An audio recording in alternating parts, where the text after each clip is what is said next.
Ahí está. Bueno.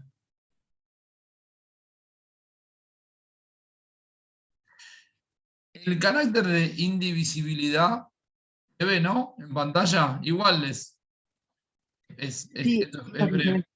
El carácter de indivisibilidad, yo les decía que se vincula con que toda la cosa asegura el cumplimiento de la totalidad de la obligación hasta su extinción absoluta. ¿Sí? Estaba poniendo el ejemplo de el caso en que una obligación estuviese garantizada con una hipoteca, yo había saldado el 50% de la obligación, esto no significa que el 50% del inmueble fue desafectado de la hipoteca. El inmueble en su totalidad sigue asegurando el cumplimiento del remanente de la obligación. ¿Sí? Pongo el mismo caso exagerado. Si yo contraje un préstamo en 120 cuotas, garantizándolo con una hipoteca, y yo pagué 119 cuotas, no pago la última cuota, el inmueble hipotecado en su totalidad sigue asegurando el remanente por esa cuota. ¿Sí? Esto indica la indivisibilidad. ¿Sí? ¿Que más o menos queda claro? Sí, profe. Bien. ¿Hasta acá alguna pregunta?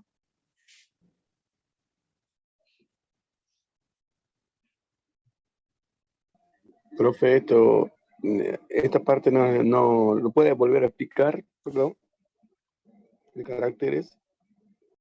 ¿Todo? No, la última parte no escuché porque entré tarde. Lo de indivisibilidad. Eso, profe. Indivisibilidad significa que la cosa afectada a la garantía, toda la cosa afectada a la garantía sigue asegurando el cumplimiento hasta la extinción total de la obligación. Si la obligación fue cancelada en un 90%, no significa que el 90% de la cosa fue desafectada del cumplimiento de la obligación. ¿Sí? Toda la cosa sigue asegurando ese remanente de 10% que todavía tengo pendiente por cumplir. Eso se habla de que es indivisible, porque yo no fracciono la cosa y no voy produciendo desafectaciones en función de lo que voy cancelando de la obligación. ¿Sí? No la divido la cosa. La cosa sigue, digamos, de manera inescindible en su totalidad asegurando el cumplimiento de lo que quede de la prestación.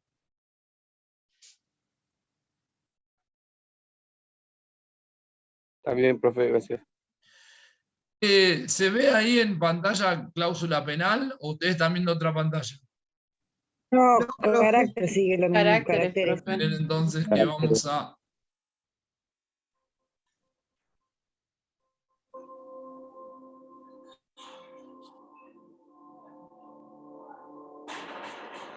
Una pregunta le puedo hacer. Sí. Lo de derecho a retención siempre tiene que ser a nombre del deudor, ¿no? La cosa tiene que estar a nombre del deudor. Claro, siempre el deudor tiene que ser el titular. Ah, ok. Porque, Gracias. porque si no, imagínate que estarías afectando el derecho de propiedad de una tercera persona. Y el garante, ¿no, profe? Al garante no le pueden retener. Bueno, pero el garante sí. Sí, eso. Pero a ver, Claro, sí. Pero el garante voluntariamente prestó el consentimiento. Ah, claro. Bien, gracias. Sí.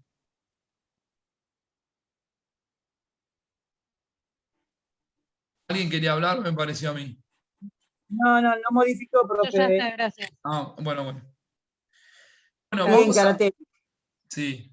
Seguimos en caracteres, profe.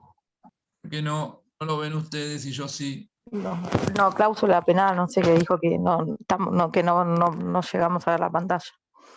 Bueno, a ver, ¿por qué será? Esperen. ¿Cómo puede verlo nosotros, no?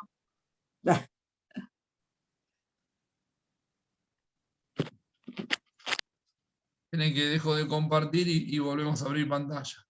Bueno, vamos a empezar a ver algunas garantías específicas, ¿sí? Hoy vamos a llegar a ver, nos quedan 15 minutos. Cláusula penal.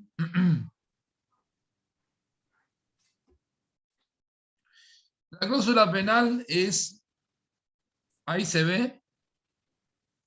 No, me parece. No, ¿Sí? No, ahora sí, ahora sí. Ahí está compartiendo. Ahora sí, profe. Ahora sí.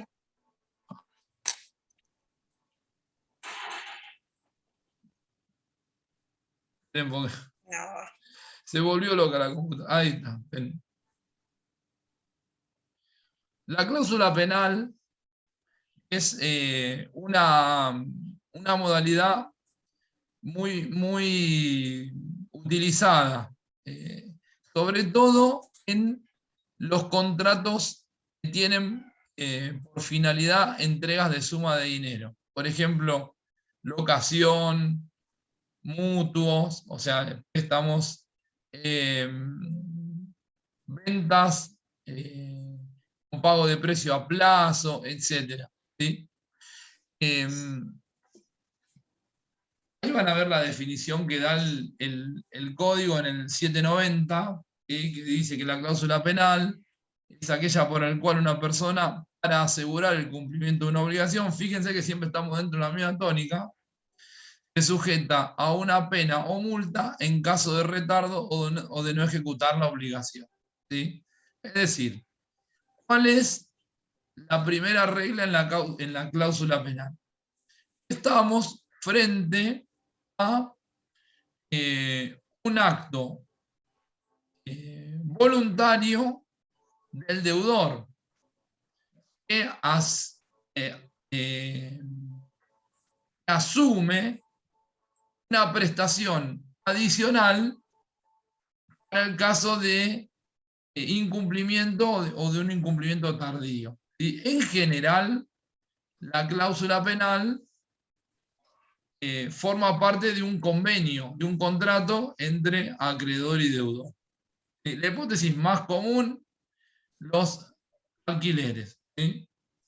Las partes acuerdan que el locatario pagará el alquiler del 1 al 10 de cada mes y por cada día de retardo pagará un interés moratorio del, no sé, 37% anual, a lo que se le adicionará una cláusula penal por idéntico monto. ¿Se entiende? Entonces, la cláusula penal es una prestación adicional a la principal.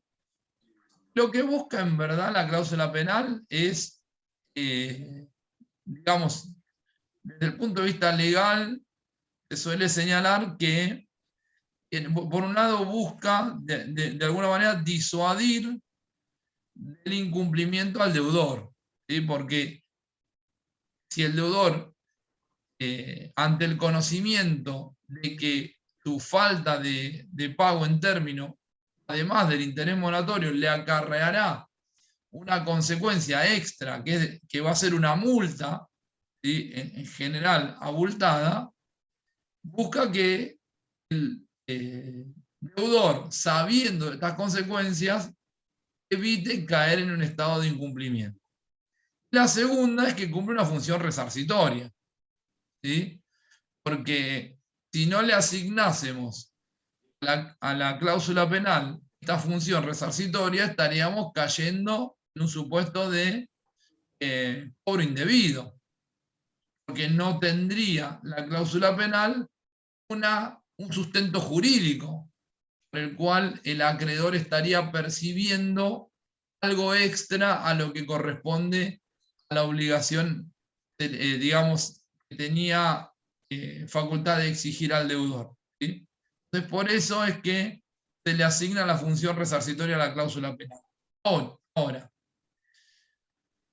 hay que decir también que si se estableció una cláusula penal que cumple esta función resarcitoria, el acreedor después no puede exigir el otro tipo de resarcimiento. Porque justamente la cláusula penal sustituye al resarcimiento que naturalmente podría reclamar ese acreedor por un incumplimiento tardío del deudor. ¿Entiende? Es como una especie de indemnización tarifada. ¿Me siguen con este razonamiento? No, profe, ¿no hay un ejemplo más o menos más? Sí, supongamos Tarjeta de que, crédito. dijéramos que fulanito de tal me presta, no sé, 1.000.000 de pesos y yo me obligo a restituir ese 1.000.000 de pesos en 24 cuotas de 50.000 pesos con un, 20 cuotas, para hacer el número redondo, 20 cuotas de 50.000 pesos con un interés, ¿sí?, de, no sé, volvemos al mismo número antes, 37% no. ¿Sí? No decimos nada de la cláusula penal. El deudor no cumple y no me restituye el dinero en el tiempo acordado. ¿Sí? Entonces yo puedo judicialmente reclamarle al deudor lo que me debe y además decirle, mire su señoría, el incumplimiento del deudor hizo que yo no pudiese con esos fondos que iba a percibir comprar los medicamentos que tenía que adquirir para mi hijo que tiene tal dolencia, etc. ¿Sí? Esto a su vez me generó a mí un agravio moral y un agravio psíquico. Entonces, yo además de reclamar lo que el deudor me debía de lo que le presté, también le reclamo un resarcimiento por los medicamentos que no pude comprar, que agravó la enfermedad de mi hijo. Reclamo el daño moral y el daño psíquico que nos ha ocasionado el deudor con su incumplimiento.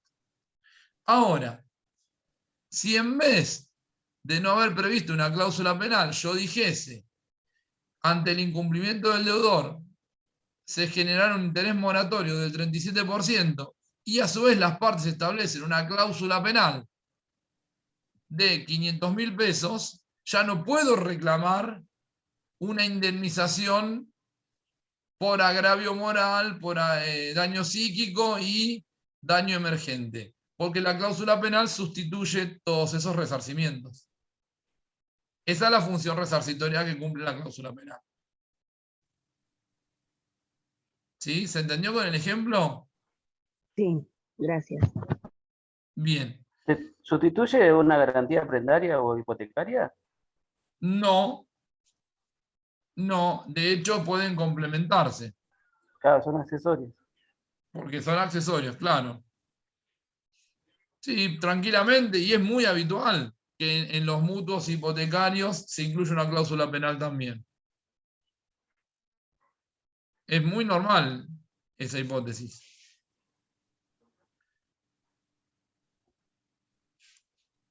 Vamos a ver. ¿Esta facultad está en cabeza del acreedor? ¿Solamente el acreedor puede pedir esto? No entiendo.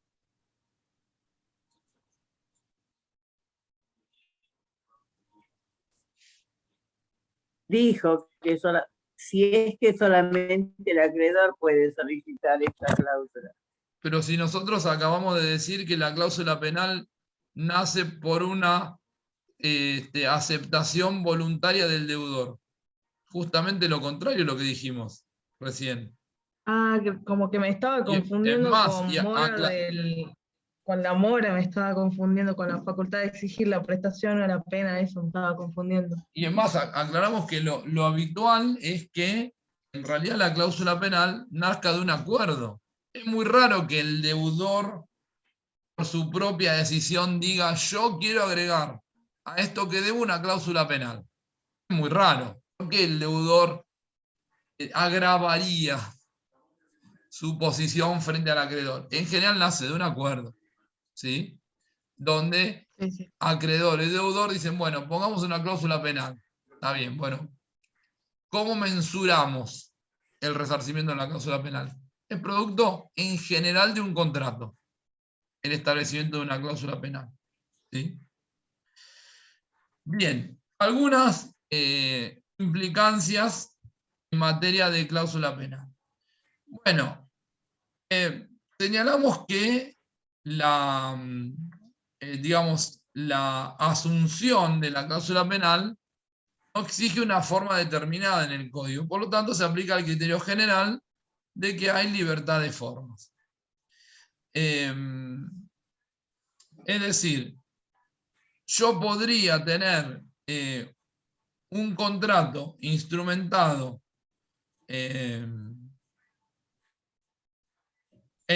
digamos, o la obligación principal instrumentada bajo cierta forma y la cláusula penal bajo cierta otra forma, porque el código no exige la instrumentación por escritura pública ni con alguna formalidad específica, como podría ser, por ejemplo, no sé, certificación de firmas o algo por el estilo. ¿Sí?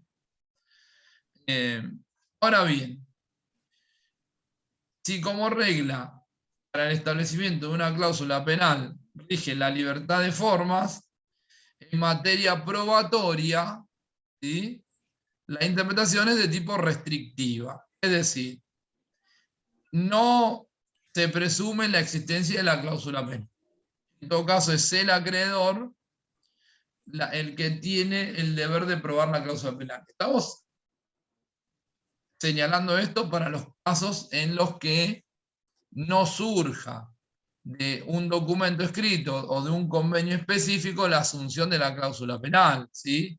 Es decir, cuando la aplicación fuese dudosa. Para los casos en los que expresamente existe un documento en donde se ha establecido la cláusula penal, obviamente no hay mucha discusión sobre el punto. ¿Sí? Después, es accesoria. Lo mismo de lo que venimos hablando con todas las garantías. Sigue la suerte del principal. Si se extingue la obligación principal, claramente se extingue la cláusula penal que se constituyó solo para asegurar el cumplimiento de esa obligación. Y con esta doble funcionalidad, como medio de disuasión para el incumplimiento del deudor y con la función resarcitoria que hemos señalado. ¿Sí?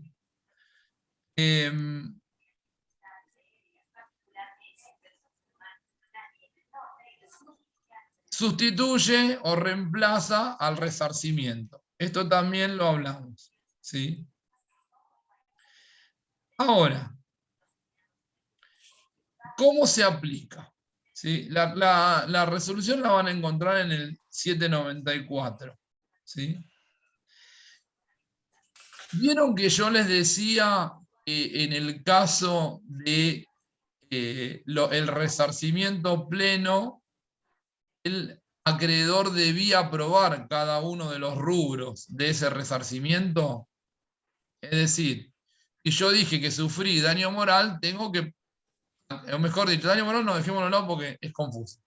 Si yo digo que sufrí daño psíquico o daño psicológico, tengo que probar el daño psicológico. Tengo que llevar al proceso un perito psicólogo que diga, sí, efectivamente, esta persona, producto del incumplimiento del deudor, sufrió un daño psicológico, por lo cual se aconsejan 50 sesiones de terapia a razón de 3.000 pesos la sesión. ¿Sí? ¿Cuánto hay que resarcirlo? ¿Cuánto da 50 por 3.000? 150.000 pesos. Bueno, en concepto de daño psicológico, deberá el deudor pagar al acreedor 150.000 pesos, que surgen de establecer 50 sesiones de terapia a razón de 3.000 pesos la sesión.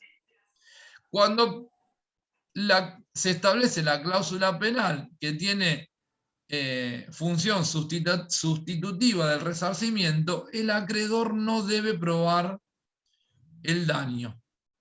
¿Sí? El daño viene mensurado por lo que las partes han establecido al estipular esa cláusula penal. ¿Se entiende? Esto es muy importante, porque si bien puede ser morigerador de los alcances del resarcimiento para el acreedor, por otro lado, le asegura, o mejor dicho, le evita la necesidad de tener que probar los daños que ha sufrido. ¿Sí? Puede ser un arma de doble filo. Puede servir porque no tengo que probar los daños, pero puede que con la cláusula penal me quede corto en función de los daños que he sufrido. Claro, profe, porque el acreedor no está obligado a probar, dice, ¿no? En la cláusula penal, cuando hay cláusula penal, no. Claro, y el deudor tampoco puede eximirse, pero ¿cómo lo compruebo entonces? Totalmente. No hay que comprobar nada, solamente hay que acreditar que las partes establecieron una cláusula penal. Pero no hay que probar el monto de la cláusula porque surge del mismo convenio. ¿Sí? Bueno, hasta acá hemos llegado. Me queda pendiente enviar el audio con el pago por subrogación convencional. ¿Sí? No me voy a olvidar esta vez, ya me lo anoté. Así que, pero seguramente... ¿Cuándo va a subir esa clase? ¿Qué clase? El video, la clase no es, o la bibliografía es, ¿qué es lo que falta en el campus? Yo porque recién no estaba mirando y hemos subido todo. Clase, me parece cargar. Hoy subí lo que estaba pendiente, que era la clase del martes pasado. Ok. O sea, lo que quedaría es subir las de hoy, ¿no? Listo. Pero hasta la fecha está todo subido. Listo. Bueno, estamos hablando en la semana, ¿sí? Buenas noches. Gracias. Buenas noches. Adiós, buenas noches. Chao, chao. Buenas noches. Chao.